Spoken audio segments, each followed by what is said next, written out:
sedulur pemilih di Wonogiri dan dimanapun berada, berjumpa kembali dengan saya Cici di ini podcast KPU Wonogiri. Selama beberapa menit ke depan kita akan membedah satu isu yang sempat menjadi trending di jagat demokrasi kita. Nah, bicara soal pemilu tahun 2024, kita tidak bisa lepas dari namanya digitalisasi. KPU mencoba melakukan lompatan besar melalui Sirekap atau aplikasi Sirekap. Nah, bagaimana praktiknya di daerah? Apakah benar-benar mewujudkan e-government yang transparan atau justru menciptakan drama baru di tingkat TPS? Hari ini kita akan berbicara mengenai Sirekap dan masa depan digitalisasi pemilu di Wonogiri. Bersama dengan narasumber kita yang pastinya kompeten di bidangnya. Kita akan kupas tuntas bersama dengan Bapak Toto Sisetyo Adi, anggota KPU Kabupaten Wonogiri sekaligus Ketua Divisi Teknis Penyelenggaraan Pemilu. Kita sapa beliau yuk. Selamat datang Pak Toto. Selamat datang Mbak Cici, salam sehat dan bahagia selalu. Amin, sehat selalu ya Bapak. Amin, Ini amin. masih sibuk aktivitas sehari-hari apa Pak ini Pak? Tetap rutin menjalankan tugas-tugas KPU, Mbak. Rutin. Pastinya Oke. banyak ya masihan Banyak tugasnya sekali. tuh. Oke. Yang penting sehat terus ya Bapak. Alhamdulillah selalu sehat, Mbak. Sehat Tentunya Bapak. juga pemirsa, Mbak. Yang penting Iya. selalu sehat dan bahagia. Amin, sehat semua ya Iya. semuanya. Pokoknya kita sehat dan semangat terus ya Pak. Luwir apa-apa, penting sehat dan sehat. Dan tetap waras Bapak. Tetap waras. Baik Bapak, kita langsung saja membahas tema kita hari ini ya Pak, Sirekap dan Ya. masa depan digitalisasi pemilu di Wonogiri. Nah, mengenai kata Sirekap Pak. Sirekap adalah sistem informasi rekapitulasi ya Bapak. Secara sederhana saja Pak, sebenarnya urgensi Sirekap bagi KPU Wonogiri itu dibandingkan dengan sistem manual atau situng pada pemilu sebelumnya atau apa Pak? Ya. Baik Mbak Cici, kita akan kilas balik sebentar saja terkait proses perjalanan KPU dalam melaksanakan pemilu dari mulai cara manual, kemudian menggunakan perkembangan teknologi informasi yang mengalami beberapa kali perubahan dan perbaikan. Nah, awal dulu ketika melakukan coblosan di tingkat TPS, itu kita menggunakan namanya plano atau C1 atau C hasil. Nah, itu dilakukan rekap atau penghitungan secara manual berjenjang. Nah, kemudian dilanjutkan dengan situng. Dulu situng di 2019 kita gunakan, tapi belum maksimal bisa diterapkan atau diterima oleh para peserta pemilu. Kemudian di 2020 ada perbaikan dengan Sirekap yang lebih baik lagi karena Sirekap itu dengan teknologi informasi yang lebih bagus. Dia memfoto planonya, langsung bisa merekap secara otomatis. Langsung menghitung begitu ya Pak? Langsung menghitung, jadi langsung totalnya bisa tertotal dan kita bisa koreksi ketika ada kesalahan. Nah, itu uji coba di 2020. Kemudian di 2024, Sirekap resmi digunakan oleh KPU di seluruh jajaran baik untuk pemilu dan pilkada dalam proses penghitungan dan rekapitulasi secara berjenjang, dan ini bermanfaat sekali Mbak buat KPU karena apa?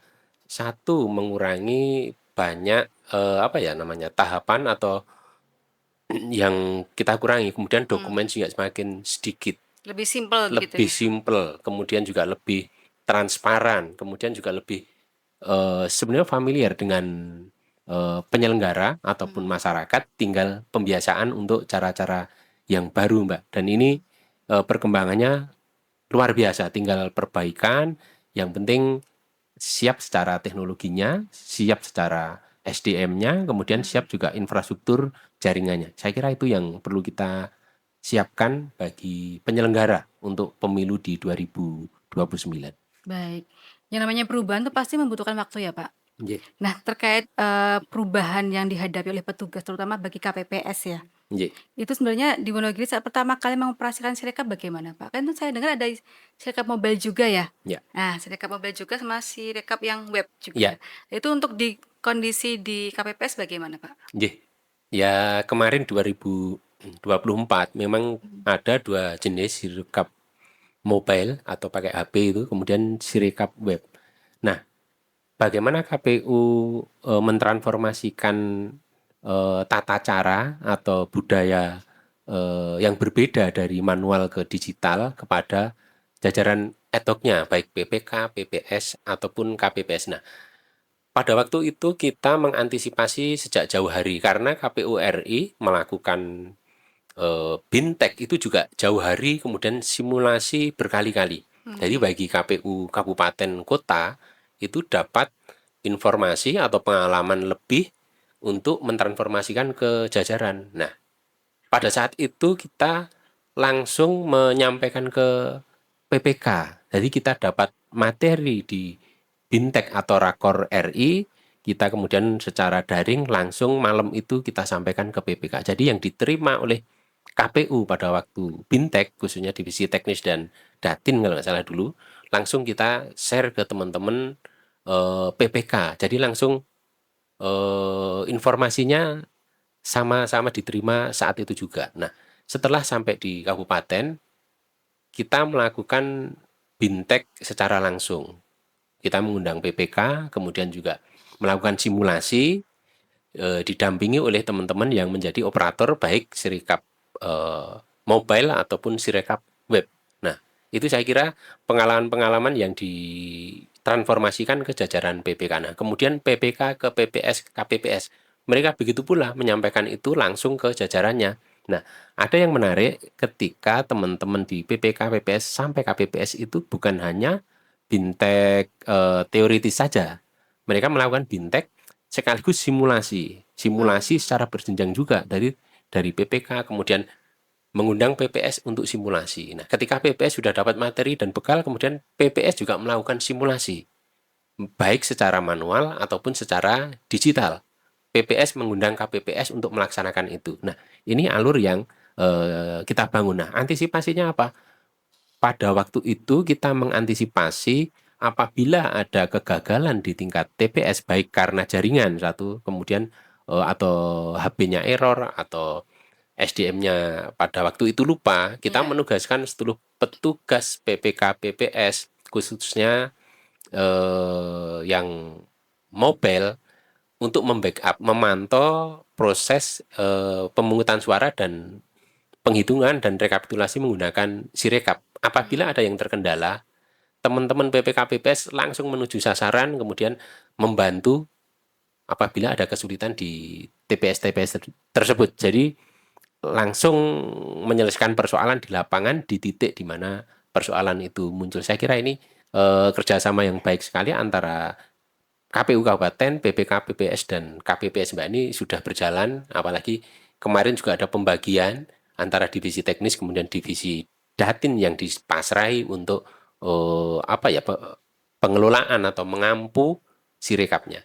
Saya kira itu, Mbak. Berarti kolaborasi dua divisi ya, Pak? Ya, Dan itu langsung fast respon ketika ada kendala di lapangan, langsung backup dari PPK dan PPS juga begitu. betul, Mbak. Kemarin kita melakukan itu dan alhamdulillah semuanya bisa lancar. Hari itu juga tidak ada kendala dan kita selalu fast respon, KPU Kabupaten fast respon, PPK, PPS fast respon apa yang dialami atau kendala yang dialami di tingkat TPS atau dirasakan teman-teman KPPS. Jadi mereka merasa terbantu karena KPU betul-betul hadir di TPS, bukan hanya secara daring tapi secara fisik dari petugas PPK PPS hadir. Luar biasa Bapak. Berarti transfer informasinya berjenjang ya Pak, dari KPU sampai ke tingkat TPS begitu. Betul, Mbak. Dan langsung simulasi atau praktek gitu. Iya, langsung simulasi, praktek. Kalau ada kendala, langsung saat itu juga diperbaiki, dibetulkan, diajarkan kembali. Begitu. Baik Bapak, tadi kan di awal Bapak sudah menyinggung soal infrastruktur ya Bapak. Yang ingin saya tanyakan, bagaimana sih Pak kesiapan infrastruktur digital di Wonogiri sebelum hari H? Jadi mengingat topografi kita kan yang berbukit-bukit dan mungkin ada wilayah yang blank spot atau tidak ada sinyal itu bagaimana Pak? Iya, Mbak. Ini pengalaman kita mulai 2020. Ya, Jadi 2020 benar-benar kita beralih dari cara manual kemudian secara digital setelah ada COVID ya. oh Baik iya, habis sekolah, COVID tuh. pendidikan, belajar menggunakan itu. Kemudian kita pilkada juga beralih ke situ. Pada waktu itu baru proses menata infrastrukturnya. Jadi belum semua wilayah TPS atau desa bisa tersambung dengan internet. Jadi dulu ada kendala ketika TPS dia mau merekap nggak bisa, harus geser ke kantor desa, kalau nggak bisa ke kecamatan. Dan itu betul-betul terjadi. Jadi teman-teman penyelenggara KPPS, PPS atau PPK itu istilah kita dulu itu mencari sinyal. Kalau Mencari dulu sinyal. benar-benar terjadi. Nah, dari sini kemudian beberapa masukan atau kami sampaikan duduk bersama dengan pemerintah daerah dan pemangku kepentingan yang lain bahwa untuk pemilu 2024 kita butuh membuka akses tersebut. Pada waktu itu kita mengusulkan ada apa ya, dulu ada internet di tingkat kecamatan dan desa, tapi jangkauannya terbatas. Nah, dengan perkembangan zaman, kemudian teknologi juga bisnis, mulai muncul ada apa ya, penyedia jasa layanan internet swasta yang Oh sekarang gitu. menjamur itu. Nah, Ya, mereka ya. bisa menjangkau ke titik-titik yang memang pada waktu itu blank spot. Hmm. Nah, 2024 alhamdulillah 100% bisa terfasilitasi secara akses akses internetnya.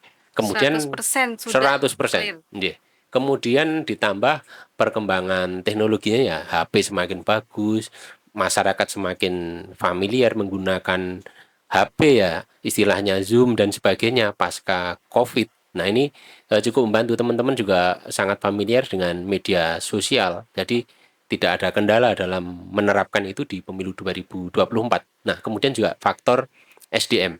SDM-nya juga baik. Di Wonogiri SDM-nya sangat baik sebagai penyelenggara pemilu di tingkat kecamatan sampai tingkat PPS. Jadi transformasi atau informasi yang kita sampaikan kepada mereka cepat diserap dan mereka responsif ketika ada persoalan-persoalan yang terjadi di lapangan. Nah, kemudian juga ada faktor regulasi. Nah, regulasi yang disiapkan dari KPU RI kemudian melalui KPU provinsi disampaikan secara cepat, dan juga ada TikTok ya, istilah Ya. TikTok baik secara daring ataupun secara bisa telepon langsung kita ke eh, pimpinan-pimpinan kita. Jadi begitu ada persoalan hari itu juga langsung kita bahas, langsung ada solusinya. Nah, ini hal-hal yang membantu proses saya kira suksesnya penggunaan Sirekap di tahun 2024, dan luar biasa. Saya nggak menyangka dengan situasi 2020 dulu yang ada blank spot di beberapa titik karena kontur Wonogiri kan apa ya, Berbukit-bukit. rolling, Mbak. Ya. Bukit, gunung, sungai dan Mendaki sebagainya. gunung, lewati lautan ya Pak. Iya, seperti itu kondisinya, dan itu bisa kita tembus, kita lalui, dan bagus sekali sebenarnya penggunaan teknologi informasi untuk menunjang kecepatan dan transparansi dalam proses rekapitulasi di tingkat TPS, kemudian tingkat kecamatan sampai tingkat kabupaten dan sampai provinsi dan RI. Ini saya kira prestasi buat KPU. Nah ini Pak, dari kemarin ya COVID itu kan banyak hal-hal yang menyedihkan ya Bapak. Tapi ada hikmah di balik itu semua ketika transisi dari manual ke digital, mereka mulai terbiasa karena situasi kondisional yang mengharuskan kita pakai digital daring di Ini tengah COVID ini, salah satunya adalah Sirekap ini ya Pak. salah satu manfaatnya itu, Mbak. Iya. Dan yang pasti fast respon dari pimpinan ya Pak, ketika ada permasalahan langsung bisa terkondisikan begitu. Nggih, dari provinsi RI sangat cepat merespon kendala-kendala di lapangan. Baik. Kemudian Pak, jika ditarik ke konsep e-government ya Pak, indikator keberhasilannya itu yang diingin capai KPU itu melalui Sirekap di Wonogiri ini apa Pak? Ya, baik. Kalau kita bicara e-government itu salah satu prinsipnya itu kan masalah transparansi, Mbak. Transparansi, kemudian juga kecepatan, kemudian juga tepat hasil, tepat jumlah, tepat sasaran, bekerjanya efektif, efisien. Jadi proses reformasi birokrasi dengan e-government salah satu penunjangnya ya Sirekap dalam pemilu. Ini luar biasa Gitu. dalam rangka membangun trust publik, Ya, khususnya pemilih. Walaupun masih ada beberapa yang protes, yaitu dalam rangka memperbaiki ini ke depan. Memang pada waktu pemilu kemarin yang selalu jadi concern dua aplikasi, Sidalih dan Sirekap. Sidali dan Iya, Sirekap. selalu ada gugatan di Mahkamah Konstitusi, satu mempertanyakan DBT siluman, itu kan muncul. Kemudian Ya. hasil hasil pemilu itu dipertanyakan. Nah, ini PR kita bersama. Mudah-mudahan ini, Mbak, di 2029 nanti peserta dan publik trust-nya meningkat atau bertambah. Nah, ini kebetulan di RI baru proses revisi atau undang-undang pemilu untuk 2029, mudah-mudahan bisa menjawab persoalan-persoalan yang selalu digugat oleh publik. Nah, mekanisme bagaimana nanti Komisi 2 dengan KPU RI dengan pemerintah untuk membuat solusi atau jawaban-jawaban atas persoalan yang rutin digugat terkait DPT dan hasil pemilu. Jadi Sidalih dan Sirekap. Saya kira keterlibatan publik dalam proses itu jadi penting. Keterlibatan peserta itu jadi penting dalam di Sidalih ataupun di Sirekap. Dalam arti mereka bisa proses memantau, mengawasi, dan hasilnya bisa di cross check secara data sumbernya. Misalnya kalau di pemilu ya bisa dia cek C1 atau C hasil. Iya. Dan Sirekap memfasilitasi itu, Mbak. Partai politik sebagai peserta pemilu dia punya user account, bisa viewer. Jadi dia bisa melihat C hasilnya, kemudian rekapnya. Mereka bisa menyandingkan antara data yang diolah oleh KPU, kemudian data yang diolah oleh peserta pemilu, partai-partai tersebut yang tentunya mereka juga akan menyiapkan aplikasi untuk menyandingkan antara data Sirekap dan data hasil hitung dari yang disiapkan partai-partai politik tersebut. Banyak partai politik yang sudah sangat melek teknologi dan siap menyandingkan data-data tersebut dari TPS, dari desa, dari kecamatan, dari kabupaten, dari provinsi. Mereka bisa menyandingkan secara baik. Saya kira ini apa ya, situasi yang semakin fair, semakin baik karena ada data penyanding. Data penyandingnya adalah teman-teman peserta pemilu, bahkan ada dari penggiat pemilu. Dulu ada kanal kawal pemilu dan Iya. sebagainya. Jadi teman-teman NGO atau penggiat demokrasi juga melakukan pengawalan secara langsung proses rekapitulasi penggunaan digital khususnya Sirekap dari tingkat TPS sampai tingkat nasional. Cara itu, Mbak. Jadi salah satu mitigasinya itu ya Pak ya, Iya, ada data sandingan ketika mengetahui transparansi data seperti apa gitu. iya, Mbak. Baik Bapak, terakhir Pak yang ingin saya tanyakan, ada rekomendasi tidak Pak atau mungkin catatan merah terkait implementasi Sirekap di pilkada mendatang atau mungkin di pemilu mendatang agar benar-benar menjadi alat transformasi digital yang mungkin bisa dibilang matang dan sudah siap begitu Pak? Iya, Mbak. Memang ada beberapa kendala. Satu terkait apa ya? Satu terkait server KPU RI. Iya. Ketika bersama-sama teman-teman KPPS mengupload data, mengunggah data itu apa istilahnya? Muter-muter kalau sama Pak, muter-muter terus niki Pak. Loading terus begitu. Loading. Ya. Nah, itu kendala secara teknologi. Saya kira ini bisa diselesaikan dengan upgrade atau update teknologi atau peralatan.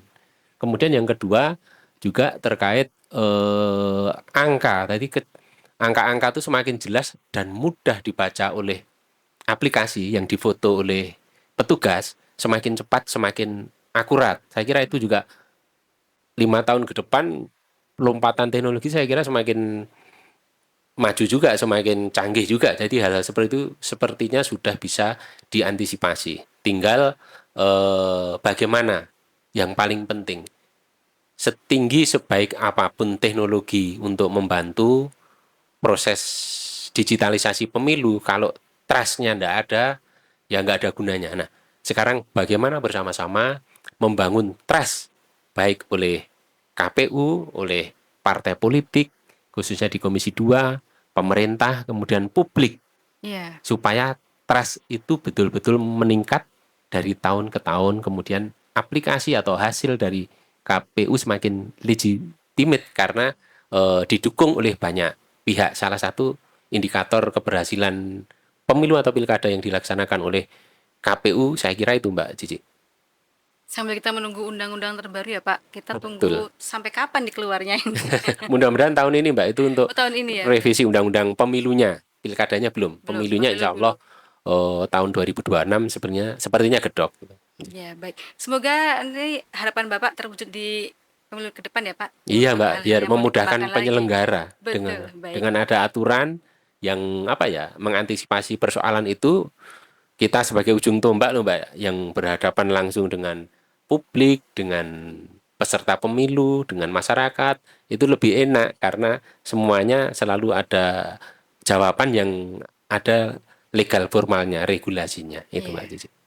Seperti susahnya membangun kepercayaan tadi ya, Pak. Betul, Nji. Baik. Bapak, mungkin terakhir, Pak, sebelum kita akhiri diskusi kita atau bincang-bincang kita ya, Pak, karena Nji. durasi. Ada nggak sih, Pak, harapan sendiri dari Bapak pribadi sebagai salah seorang pemilih juga Nji. dan salah seorang penyelenggara pemilu terkait digitalisasi untuk pemilu ke depannya, Pak? Nji. Ya harapan kami satu itu Mbak, teknologinya ke depan semakin mutakhir, semakin maju, agar semakin memudahkan kepada pemilih, publik, user friendly lah saya itu. Ya, Kedua juga perangkat dari jajaran KPU RI sampai kabupaten, sampai PPKPPS, KPPS itu semakin maju. Syukur-syukur difasilitasi. Itu tapi ya tentunya konsekuensinya biaya. iya, Kemudian juga yang perlu ditambahkan lagi terkait harapan saya sebagai penyelenggara, regulasi terkait pungut hitung, Mbak, itu tidak dikeluarkan mepet.